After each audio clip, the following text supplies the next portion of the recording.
Moving on, the second aspect of that 0 to 1 stage, right, which is the MVP. And I mean, I've been kind of in that shoe myself, as when I was doing my startup, right? You end up kind of really reading up and sort of seeing all these case studies of how, waitlist to, how Dropbox kind of hacked something that went viral. And you so most of the content out there around MVPs is kind of from the pre-AI paradigm, right? And I think the world has changed a lot. I mean, one is, of course, I think customers have a lot more clutter. They're dealing with a lot of cognitive overload. The bar in general of building software has gone up as well. And now with AI, of course, like I think the complexity of building anything is has dramatically reduced.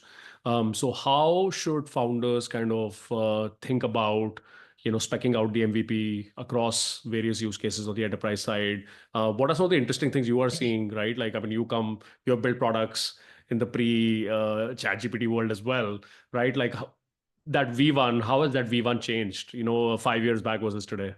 Yeah, I think the the right answer to that is it's become so much easier to build an MVP. If you think about 10 years ago, first I was like, I would used to so basically the way I did my first MVP, like I built something myself, but also hired people on Upwork, and then had to hire a dev shop or dev agency, and then had to build my first MVP. Took a little bit of time. There's like a lot of PRD and design. And when Figma was like getting better, before it was like I forgot the name. Like it was hard, and then even 2 years ago, it became drastically different. And from MVP, some people as like MLP, there was minimum lovable product is actually usable and people can see the value and maybe even put on a credit card. And now with AI, it's like, hey, you can actually build a product, like not just an MVP or an MLP, but like at least like one full working feature end to end, right? So the expectations of the bar has gone up significantly from more from a consumer standpoint or even from a purchase or a buyer standpoint. It's like if I see some janky UI, which is like it says MVP, I'm like people are like, no, no, no, come back to me when you have like a full product, because it's the bar to like actually do a full product is like not that high. With all the GitHub Copilots and the cursors and of the world and all these code gen tools out there. So the way I think now, it's a blessing and the curse at the same time, because the curse is because the expectation of the bar is so high, but people no longer want to like use your MVP or put on the credit card. But the blessing is like it's so much more easier to actually build at least like one good feature from your product end to end. So when you plan your MVP, it's no longer an MVP. I think the whole MVP has to go away. It's actually like a real, fully functionable, usable feature you can actually get in front of users before you ask them to put down the credit card today. Yeah, it was very interesting. A couple of days back, I saw on X one user who was, by the way, an ex-founder herself. She was posting screenshots of kind of she downloaded an AI parenting assistant, and then there was literally a thread of screenshots of, oh, it's spamming me. All the screenshots have kind of null error messages and a bunch of things that are not working. And I'm like, look, I mean, this is clearly, the user knew that this is kind of a really early version of the app, and the user has been a founder herself. But then, it's just the bar has gone up so much now. Exactly.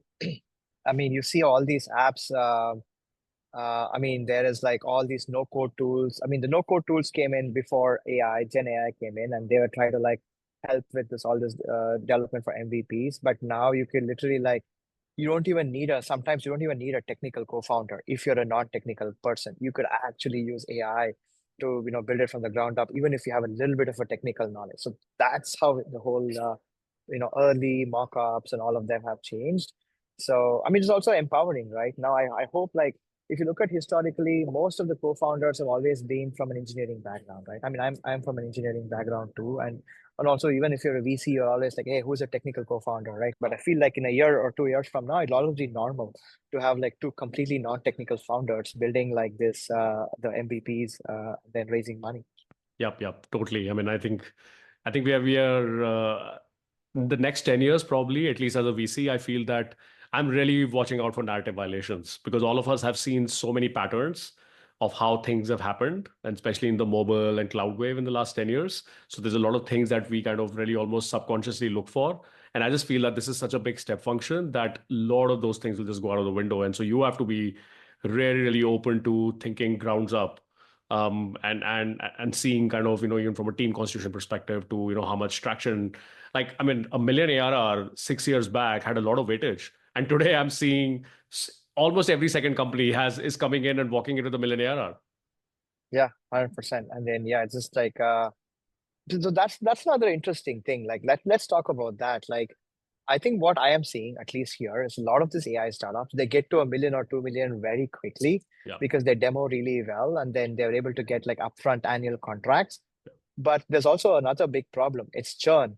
So if you also ask them about retention, the churn is pretty high and the retention is pretty low because of the same thing we talked about like 10 minutes ago, because it's so hard to build a reliable agentic system which actually works every time.